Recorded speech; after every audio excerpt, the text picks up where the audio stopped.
A ver, recordamos lo que pasó en 2019. Chile, ese país que para muchos era el oasis de América Latina, de repente estalló. Hoy vamos a meternos de lleno a desentrañar la historia de esa crisis que supuestamente nadie vio venir, aunque como veremos, quizás la verdad es que muchos prefirieron no mirar. Y esa fue la frase que se escuchó por todos lados. No lo vimos venir. Lo decían los analistas, los políticos, todo el mundo.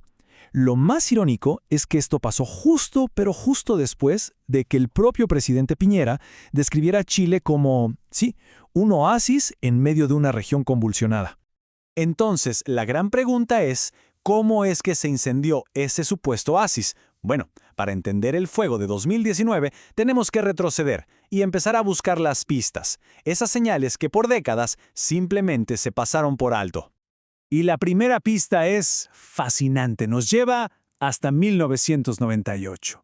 El origen, un informe de las Naciones Unidas que en su momento fue súper controvertido, porque ya en ese entonces advertía que algo no andaba bien, que había una tensión que no se veía a simple vista.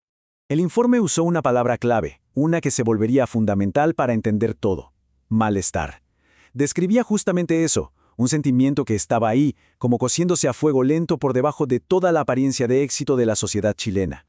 Y aquí es donde la cosa se pone interesante, porque lo que encontró ese informe fue una desconexión, pero total. Por un lado, si mirabas los números, todo parecía ir de maravilla.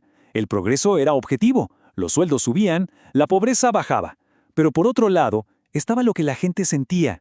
Y esa percepción era de una inseguridad tremenda, un miedo constante a que todo se viniera abajo de un día para otro. La advertencia de la ONU fue clarísima. Ojo, esta infelicidad que parece dormida, en cualquier momento puede volverse explosiva. O sea, podía terminar en una crisis política gigante. ¿Y qué pasó? Bueno, la élite del país, básicamente, lo ignoró. Lo vieron como propaganda, nada más. Pero claro, ese malestar no se quedó dormido para siempre. De hecho, no tardó mucho en despertar. Durante los años siguientes, una serie de protestas, cada vez más grandes, fueron como campanas de alarma. Pero una vez más, nadie pareció escucharlas. Pensemos en la cronología.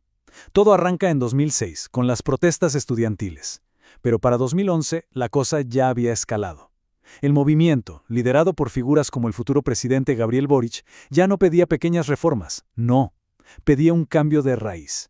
Y a esa olla a presión se le sumó algo más: las protestas masivas contra el sistema privado de pensiones. El descontento ya era de muchísima gente. Y bueno, no todo pasaba en las calles. Al mismo tiempo, empezaron a salir a la luz una serie de escándalos corporativos, uno tras otro.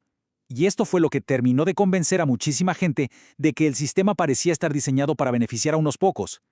Y no hablamos de casos aislados. Fue un patrón. Tuvimos el escándalo de las farmacias, que se pusieron de acuerdo para subir los precios de los medicamentos. Imagínense. Luego el de los pollos, donde los productores más grandes controlaban el mercado. El del papel higiénico, hasta en eso. Y ni hablar de fraudes financieros que afectaron directamente el bolsillo y las deudas de miles y miles de familias. Pero ¿saben qué era lo que más rabia daba? La sensación de impunidad. Porque al final del día, ni uno solo de los altos ejecutivos que planearon todo esto terminó en la cárcel. Ni uno. Mientras tanto, por delitos mucho menores, cualquier ciudadano de a pie sí enfrentaba consecuencias severas. Y para rematar, estalla otro escándalo más: el financiamiento ilegal de la política. Se descubrió que las grandes empresas le pasaban dinero a campañas de políticos de todos los colores. Esto fue la confirmación para muchos de que la política y los grandes negocios eran básicamente la misma cosa. Así llegamos al 2019. Con todo este equipaje, con toda esta historia de protestas, escándalos y desconfianza, el país estaba fracturado. Se habían creado dos Chiles, cada uno con su propia historia, con su propia verdad. Y eran dos relatos totalmente opuestos. Y esto es clave para entender lo que pasó. Justo antes del estallido, tenías estos dos Chiles conviviendo. Por un lado, la historia oficial, la del éxito, la que se mostraba al mundo. Y por otro, esa realidad que no salía en los titulares, la del malestar, la desigualdad y una rabia que se había ido juntando por años.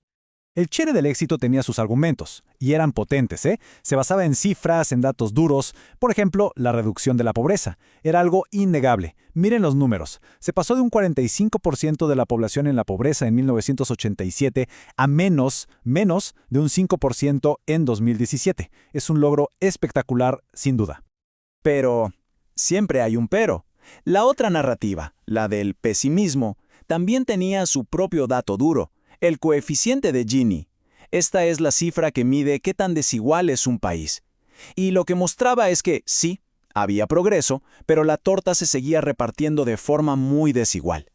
Chile seguía estando entre los países más desiguales de la región.